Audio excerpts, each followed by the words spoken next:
Welcome to the Scrum.org Community Podcast, a podcast from the home of Scrum. In this podcast, we feature professional Scrum trainers and other Scrum practitioners sharing their stories and experiences to help learn from the experience of others. We hope you enjoy this episode. Hello and welcome to the Scrum.org Community Podcast. I'm your host, Dave West, CEO here at Scrum.org. Today's podcast, I'm actually really excited about it because it's a topic that I care deeply about. It's on product ownership. Fantastic. And I'm excited to have Ralph Jocham, one of our PSTs, join us for this podcast. Some of you might know Ralph from the book he co-authored on product ownership with John McGrail, an awesome book, one of my go-to books whenever I'm annoyed with my own ability to do product ownership. Also, he's obviously a bit of a leading light in the area of product ownership. I've known Ralph from his tireless efforts in our community on improving our product ownership curriculum. In fact, he and Don authored our PSPO class that maybe you attended and have been instrumental in improving professional Scrum from the moment I've been here over the last 9 years. I consider Ralph to be my friend, confidant, and sometimes counsel, maybe too often counsel. Welcome to the podcast, Ralph. Welcome. Thanks for having me. Very welcome. So before we get into the content, because we could talk for days on this, perhaps tell our listeners where you're speaking to us from. I'm based in Bern, Switzerland, so center of Europe, but it doesn't belong to the European Union. That's the specific thing about Switzerland. I know. And also, isn't it wasn't Einstein born in Bern? Or Einstein was actually born in Ulm, Germany, but he used to work for the patent office in Bern. And he came up with the relativity theory while he was living in Bern. So there's a museum, you can visit the house, you can sit at his desk essentially where he had these marvelous ideas. Incredible. Hopefully you sit occasionally at that desk to get good ideas around product ownership and management. Okay, let's get into the content. And it's a topic that I'm really interested in. So you've been talking a lot recently, and certainly we've spoken about it, about this thing called the product management vacuum. Maybe you want to, what is this product management vacuum? If you think about it, just basically every organization has a vision where they want to see themselves 5 years down the road. And then they take this vision and they think about what does this mean for us, and they translate that into a business strategy. So let's just assume organizations are capable of doing that. Now, if we go further down, I think if we would have all the facts, everything exactly what we need to do, we now have the engineering practices and the possibilities to deliver on that. But what happens between we have our business strategy and we know exactly what to do because we know how to do it? And this is a disconnect. And it's really translating the strategy into the tactics, the operational thinking, the doing. And we all know, maybe remembering from physics class, that a vacuum has this strong need to fill itself. And if we're not careful, yes, it will fill itself. But often with artifacts, things we all remember because that's our classical project mindset. So we might have a charter, we will have milestones, then we would have our classical reports on time, scope, budget. Now, this project mindset is really, really strong and it develops its own dynamics. And essentially, if you are now a project manager, delivering on the plan, on time, on scope, on budget is more important than custom outcome. We nailed it. We made the thing the customers really needed. They love it. And this is really what Don and I describe in our book as the vacuum. And this is, for me, where product ownership really comes into the picture, because product ownership connects the business strategy all the way down to the implementation and makes sure this vacuum doesn't basically exist. By, essentially as a product owner, you would then know about what is really the strategy of the organization. If you haven't understood that, you couldn't really act on it. Otherwise, you would just get a plan and follow that, and you wouldn't be a product owner. So you take that idea from the organization, you think about it, and you come up with a product vision. This could be a new product or maybe a new version of an existing product. Once you have that vision, that becomes your North Star. That's what we want to achieve, because that's a small part what we can do overall for the organizational strategy, company vision. And then once you have that product vision in place, you think about how can we achieve that? And that's the product strategy. Now, instead of writing everything down and then again throwing it over a wall to the developers, because they know what to do essentially from an engineering point of view, it's really that you then connect to them and you give them the same understanding about why you want to do what you want to do.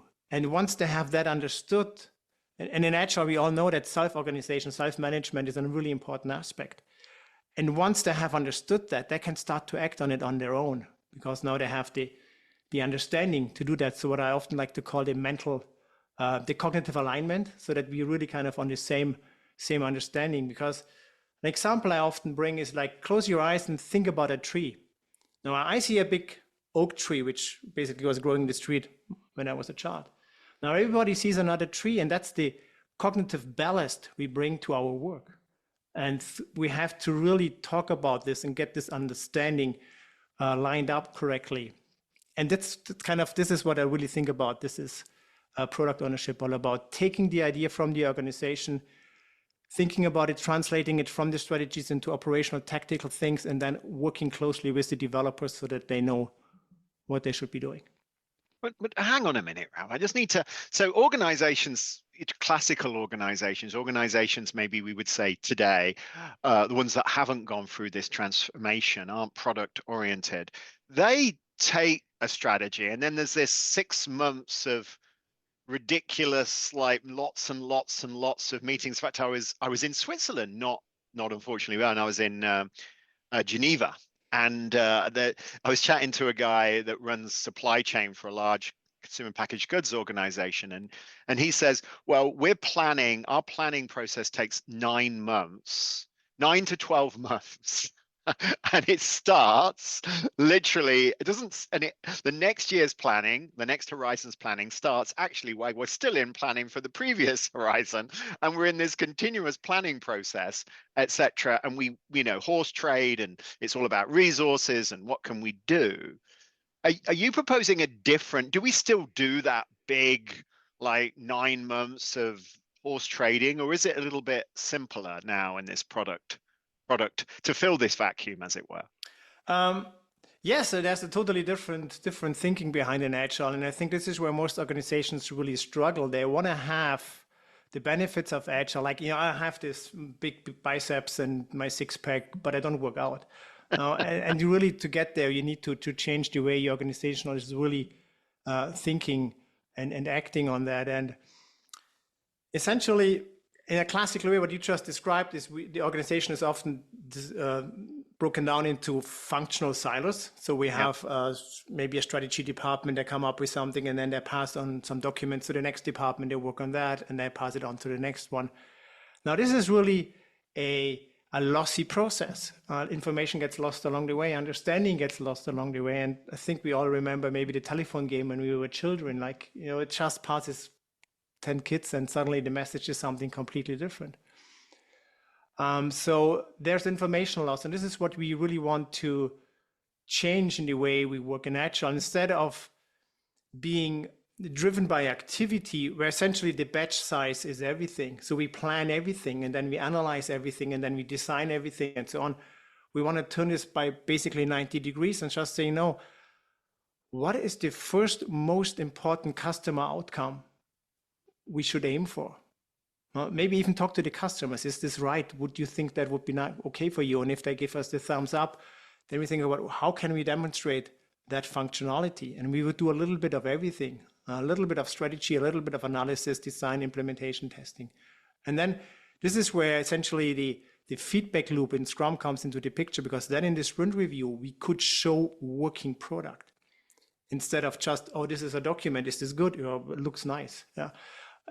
a certain slice of working product. And this really changes the way we work with requirements. Now, this is my personal opinion, but I think Agile really wants to get away with stop doing classical requirements engineering, because of it, instead of writing those large documents where everything is codified, essentially. This is what requirements engineering, in my opinion, is about: codification of knowledge. So I swap my understanding onto paper, someone else reads it 6 months from now, and voila, they have exactly the same understanding again. But it doesn't work like that for the reasons we just talked about. So instead of doing that, we start to collaborate with each other. And this goes back, if you think about the Agile Manifesto, customer collaboration over contract negotiation. So we would talk to them, then we would get together with the cross-functional team. So not just programmers on the team, but also business analysts, user experience designers, what else you need. Deliver on that, show it to them, and then they can give us feedback. Yeah. Maybe the feedback is like, wow, this is really nice, but actually not what I was looking for. And then we can just say, okay, great, let's talk about that. Let's figure out why this is wrong, get this understanding. And this is where I really think because we operate in the complex where we have the unknown, so we can't know everything up front. There will always be surprises. There's this model about there's the circle of control, the circle of influence, and everything else. So even if we would do everything perfectly in our circle of control and influence, there's still the entropy around us. And I think we all have experienced in the last couple of years what that could mean. So instead of really trying to make the big plan, we work a lot with the narrative, the understanding. So because something happened in the past, which makes us think we need to change something so that our future is better. And the future is better plan, that's how I think about our strategy. It's like a vector pointing in a specific direction to the vision we have. But in the end of the day, if you really think about strategy, happens today, every day, again and again, by what you do. So if the people have the understanding, and with people I mean the Scrum team and everybody who has something to do on this product, if they understand the past, the problems which have triggered why we do what we do, and understand what's really anticipated, they can deliver on that. And then we really get into this closed feedback loop. Because in the end of the day, we cannot prevent mistakes. If we always play it safe, I believe as an organization, you will eventually disappear in the big sea of mediocrity. So we have to take risks, educated risks. And if we manage to minimize the time between making a mistake and learning from that, that's brilliant, because in Scrum, it's usually, let's say, 2 weeks now. So we do something, 2 weeks later, we know, nice, it was right, or oops, we get a slap on our wrist, and we can figure out what it was, improve on that. Maybe adjust our strategy slightly because we have new insights, new learnings. So hang on a minute. So ultimately, we have a company strategy. We then determine the investment that we'll make in each particular product, which will then determine ultimately will then determine how much effort we're putting in each product as an organization, which then will determine how the strategy will then be used by the person that is in charge of those products, the product owner, we would say, to determine what actually they're going to do in that product. So we seem to have simplified the process massively. But tell me, which is amazing. And then we start working, we start delivering small increments of understanding, of learning against that strategic vision in the context of the product that we're investing in. And that tends to work, you know, in our class, we talk about the 3 V's: vision, value, and validation, right? Yes. So how do those 3 V's really work? Because you got this vision, and then you still got to decide, you know, which, and then ultimately we're going to be delivering stuff, and you have to validate it. How does it all fit together, Ralph? That's something that you talk a lot about. Can you share with our listeners? Yes, absolutely. So the 3 V's is this also, it's kind of like the 3 main sections in the book from Don and myself.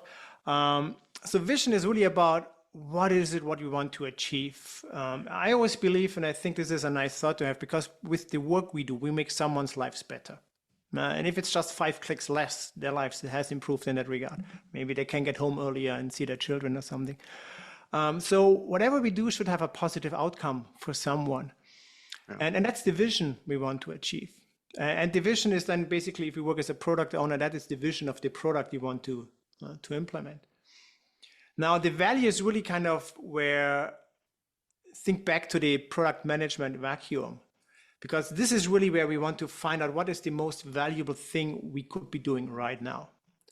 And this really is like opening up, bringing everything. What is the market doing? What is the competition doing? What are our users telling us? Is there, could be anything. And then we think about all of that. And then in that context, we try to find out what's the most valuable thing to do for our users, again, by talking to them.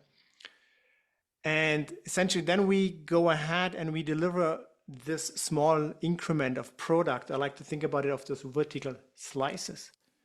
And now, a little bit of a step back here is that because we work, classical project management has this belief that if we have enough information, we can plan everything 100%. But if this would be true, moon missions, Mars missions would never have failed. No, there's always, the things which can go wrong because they're outside of our control.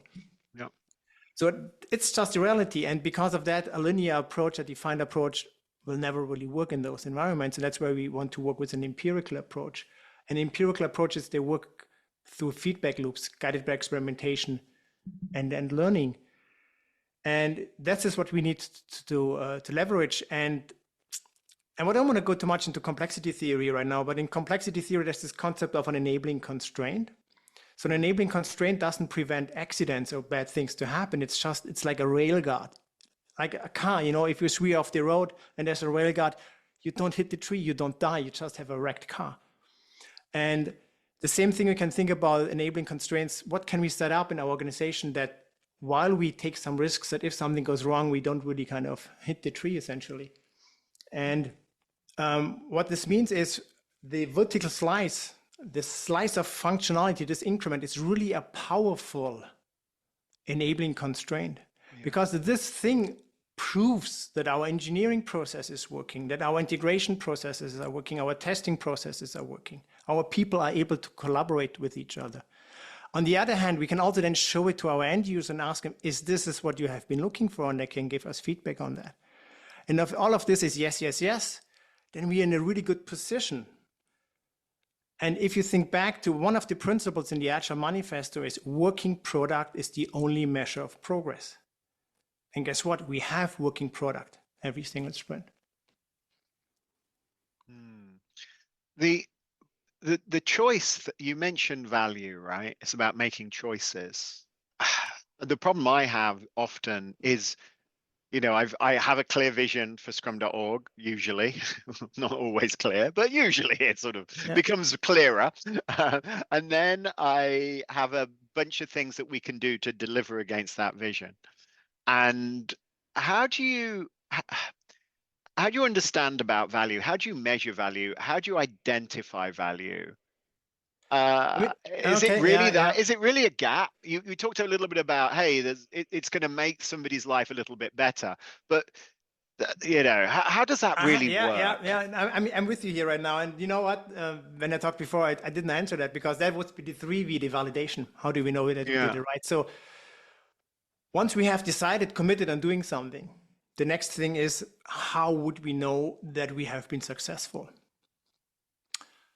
How can we measure that? So it's really about bringing in metrics, hard facts.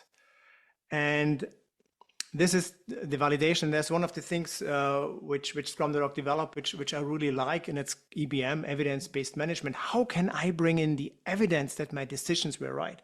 Or maybe wrong? I mean, then we could learn again from that and take it from that. And EBM has those 4 key value areas where we have current value, that means market share, happiness of our users, along those lines, then unrealized value where we see maybe opportunities. What could we improve where there's a satisfaction gap? If we could bring something in that, it would be really good. So current value and unrealized value have a clear market focus. So kind of customer orientation.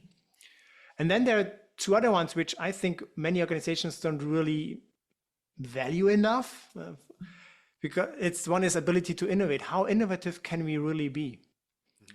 If you spend so much money, how much of this money really ends up in functionality, or how much money gets lost along the way? Now think about like a big pipe watering a big field. And there's holes in there because it's old and rusty. How much water do you lose along the way?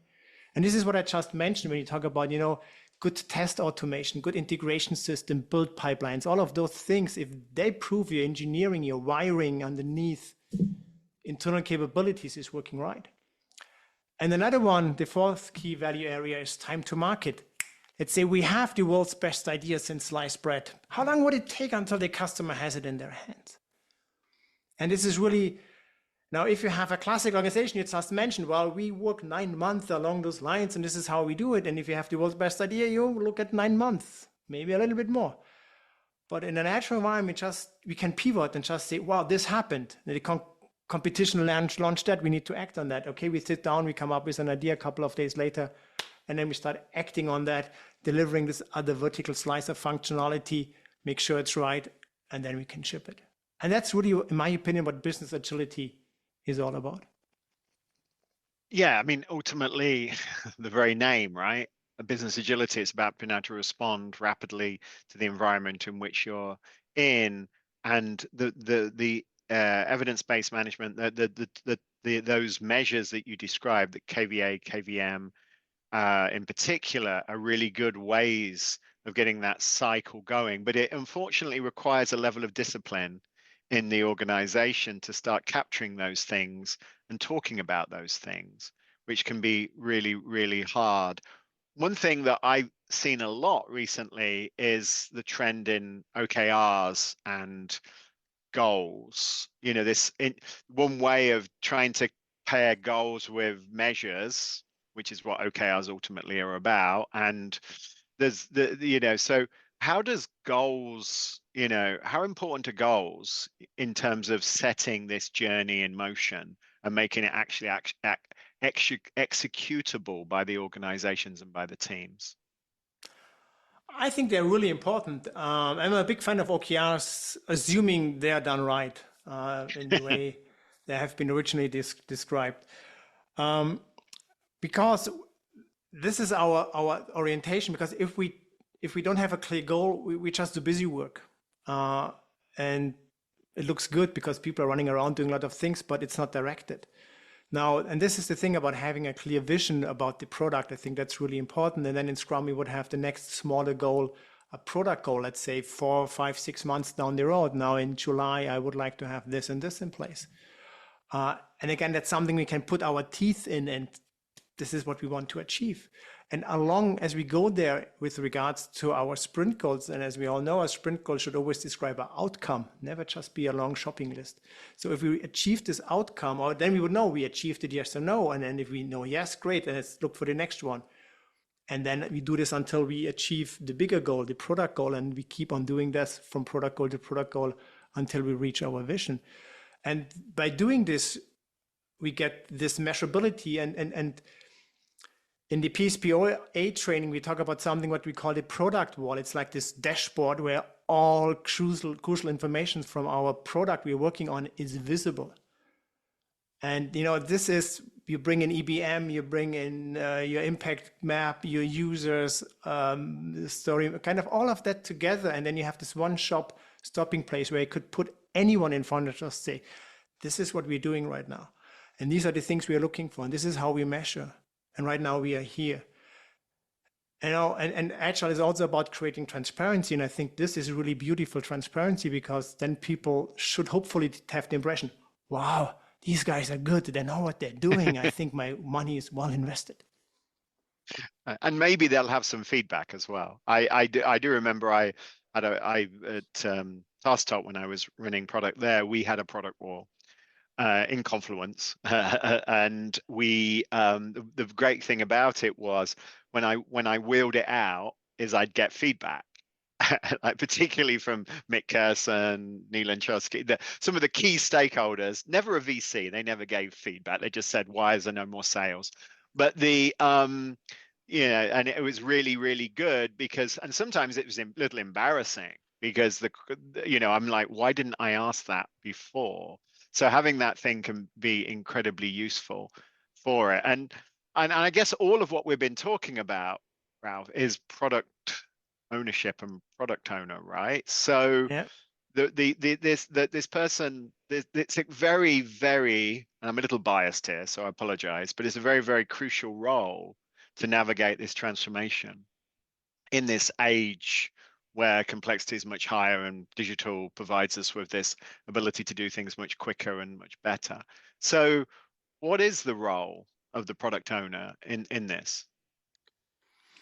essentially everything I've talked about. This is for me true product ownership, and I'd like to talk more about ownership, like doing instead of having a role. Really being accountable for those things, and bringing the business strategy down onto the ground by doing all of that, closing the feedback loops, using empirical process controls, and sticking out your neck once in a while and taking an educated risk. And I think the key point that you said was it really isn't a role necessarily in the classical sense. It is a set of accountabilities. It could be played by general manager. It could be played by project manager, even, or program manager. It could be played by product manager, depending on the organization and the like. The key thing is that they bring together company vision, business strategy, and make it executable in the context of this product, this bound set of value that we're delivering to the market. Exactly. Yeah. Cool, Ralph. It's been an absolute pleasure. I could talk for hours about this, but we try to keep these a little short. I've already run over my normal time box. Damn it! But I'm doing my best. We could Thank always you. do another one if you don't mind, but I hear you. Yes, we Yeah. could, and yes, we should. And I'd love to lean in particular to the actually what a product owner does on a day-to-day basis, because I think that is something that we need to explore more, because it is an incredibly challenging role. It And is. I say that from my own experience, because everybody hates me. The developers hate me because I'm setting unrealistic, or well, that's not what I would do, goals. The stakeholders hate me because I'm trying to manage a balanced portfolio of choices, and then the people that pay for it hate me because, of course, they could just knock this up in PowerPoint, and why would we need anything else, So it's a very challenging role. So maybe I'll take you up on that, Ralph. But thank you for Absolutely. Yeah. spending the time talking to us. Hopefully the listeners got a lot out of it. So my biggest takeaways where we continue to see a big disconnect between business strategy and the actual goals, plans, and work being done by teams. This is described by Ralph as the vacuum of product management, and I think that really vacuum's a really interesting word, because it sucks things in, which is I think what tends to happen in filling this vacuum. Sucks things a lot of work that isn't necessarily as valuable as we would want. Product ownership sits in this space, this intersection between the business and the solution, the technology, which means that ultimately they're responsible for making that strategy real for both the customers, but also more importantly, perhaps for the organization, the team, because there's these people are the people that will be delivering ultimately the value. Ralph introduced us, or reminded us of the 3 V's: vision, value, and validation, and how Scrum ultimately enables the execution of those V's in these things that we call sprints, and how that process is empirical and drives us to value. Introduced us some of the ideas of EBM and those 4 areas to use as mechanisms to drive those conversations and highlight those measures. And of course, we finished with, oh my gosh, the product owner. That's hard. and it It's the really perfect ending, in is. my opinion. We do never wrong if we end with the product owner. Never wrong when you start and end with the product owner. Exactly. So exactly. Well, thanks for joining. And for our audience, thanks for listening today. If you liked what you heard, please subscribe, share with your friends, and of course, come back and listen to some more. We're lucky enough to have a variety of guests. It was my pleasure to have Ralph Jocham, PST from Switzerland, joining us today and talking to us about product ownership and really this product management vacuum.